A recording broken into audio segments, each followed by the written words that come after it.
Hey guys, welcome to Hams Radio. I am Hams.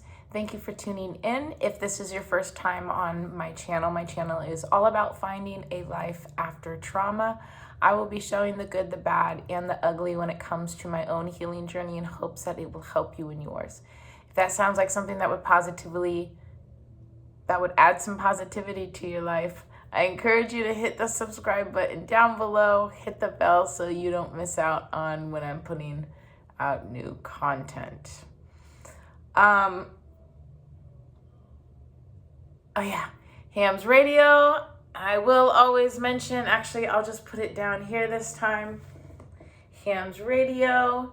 It is where I do my blog, just another format to get shit out. So if you prefer reading or want to do a combination of the both, whatever floats your boat. So and then travel updates are going to be at the end. Let's see. Okay, so I've been, as you all know, I've been traveling a lot, and the goal was to find myself, figure out who I am, right? And part of that involves values. Part of it is figuring out what values do I have? What are my values? Because I grew up in such a way where I had to live in my home without being able to express my wants, needs, desires, preferences, anything like that. So my values are what my parents put in me, you know? My values are what society told me I needed to have, or communities, or whatever. It's other people imposing their value onto you, expecting you to hold the same value as them. And I mean, parents do this all the time.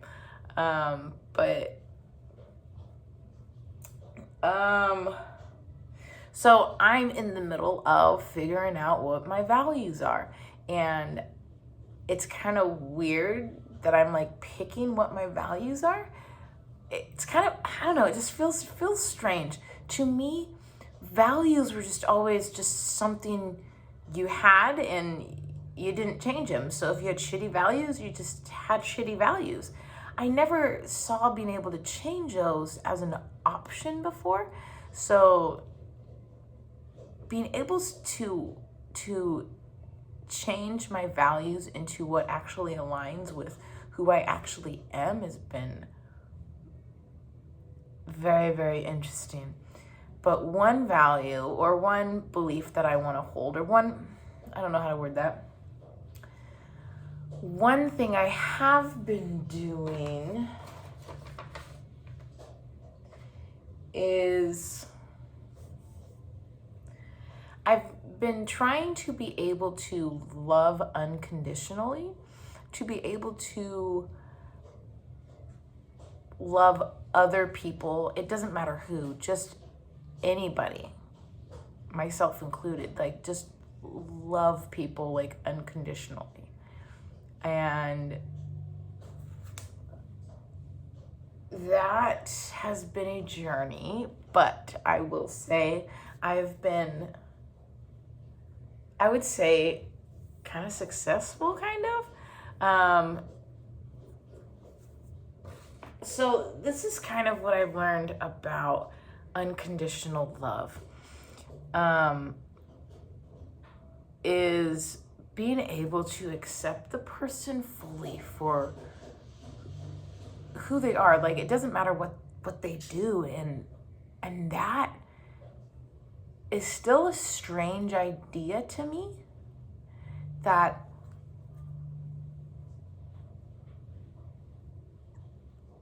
someone can be loved even if they're a piece of shit like that.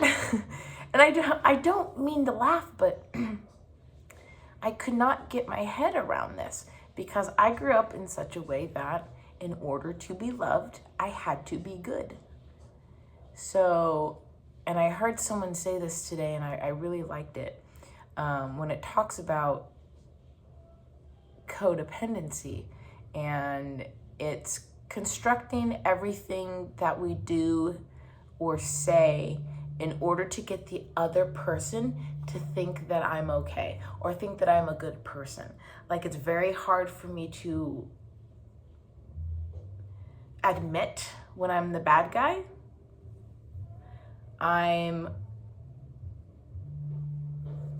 Even though I'm a codependent, it's still self-serving.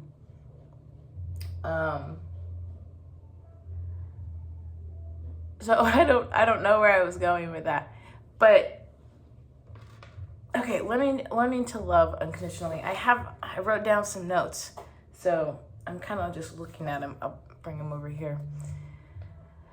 Okay, so learning to love unconditionally. There's a concept that I'm trying to adopt as my perspective, or at least aligning closer to it, and that is positive ownership. And I know ownership is a like a bad word, but that's in the negative, and the negative side of ownership, not ownership, the negative side, that's like possessive and controlling. But there's a positive side of ownership where that is to take someone else as you. So like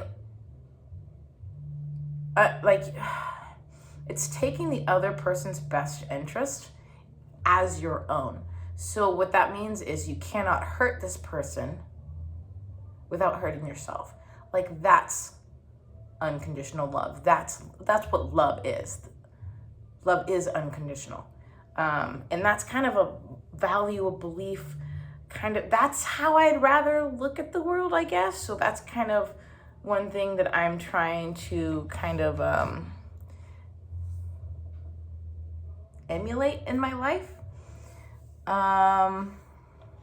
The other one, like I said, is accepting that person completely as they are.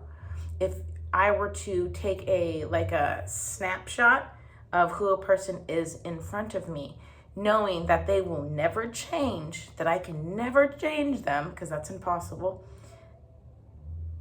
am I able to accept them fully, everything?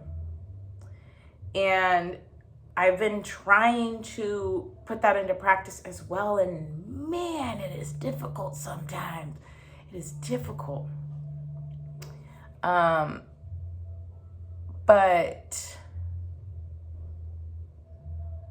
it is definitely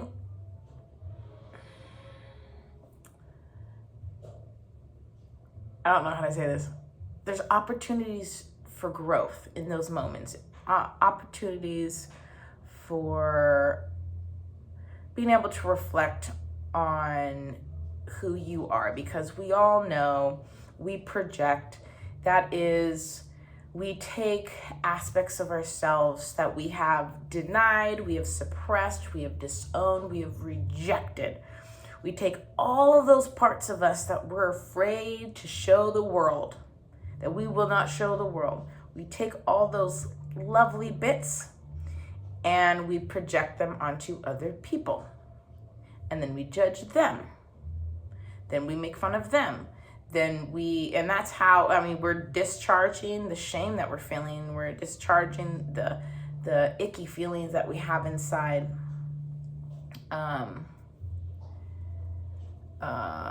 Shit.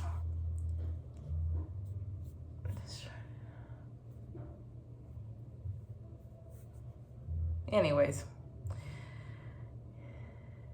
I don't know where I was going with that, but I really do like this quote though. This is from the book The Way to Love by Anthony D. Mello, and it goes, I leave you free to be yourself, to think your thoughts, to indulge your taste, to follow your inclinations. Behave in any way that you decide is to your liking. Meaning, I'm not going to do anything to try to change someone. I will accept them for who they are. Like, I feel like that's really powerful. Oh, so projecting. So when we project, we're projecting those aspects of ourselves that we've rejected, right? And so this person comes along, and so for example, like, I've always had an aversion to like really, really girly things. So like, I don't like girly stuff. I've never had my nails, like fake nails. I don't do pedicures and manicures, really. I don't do makeup. So I've had this aversion to girly things. So because I've suppressed that part of me, the girly side of me, the feminine side of me, I've suppressed it so far down that, to me, somehow I have learned that is bad. I cannot show the world my girly side. So what I do is cram it down. It is now in my subconscious.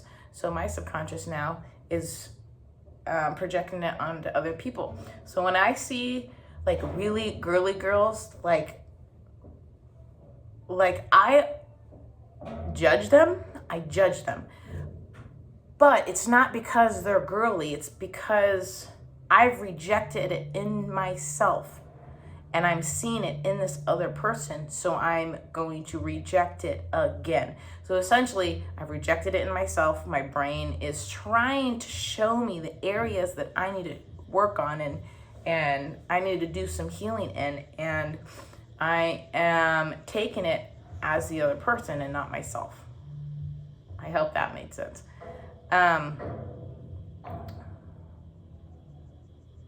So you're projecting parts of yourself on other people and then rejecting yourself again, showing yourself again that it is not safe for you to be vulnerable in that area.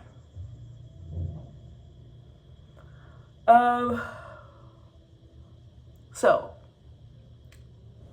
projecting. I don't know if I covered everything I wanted to say in that.